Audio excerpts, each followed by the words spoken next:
Hey everyone, ever built a custom truck only to get to the finish line and you have glue haze on the inside of your windscreen or around cab lights and other parts that you glue on with super glue?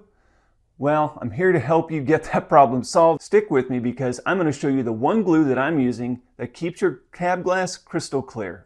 Chemical-based glues like BSI, which is what I use exclusively except for these very specific applications, the fumes given off by these different types, chemical-based types of glues, give off fumes that get trapped on the glass. They don't exhaust out of your model, and then they create that weird-looking, ugly haze that you see on the inside. It also will give you off a little haze around paint, around clearance lights is where I've seen it on models that I've made before, and which is why I quit using it in that specific place. But it'll happen in paint and your cab glass. The product that I'm now using for these applications, again, clearance lights, mirrors, any place where I'm afraid or fearful that I might get glue haze, I've migrated to Formula 560 Canopy Glue because it's water-based, equals no fumes. It dries clear, it's strong, and it works well in these applications.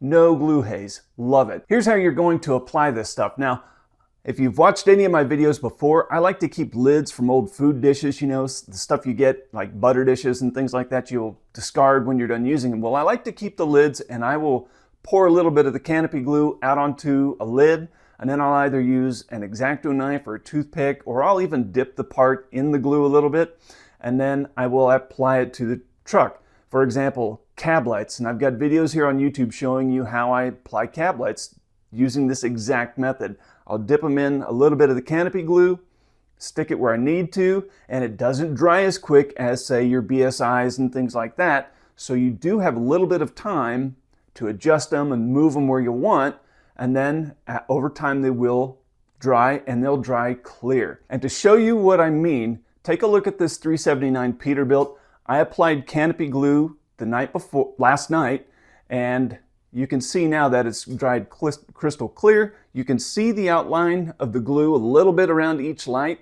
but luckily it's not very distinct. You can see it from you can't see it from a distance, which is awesome.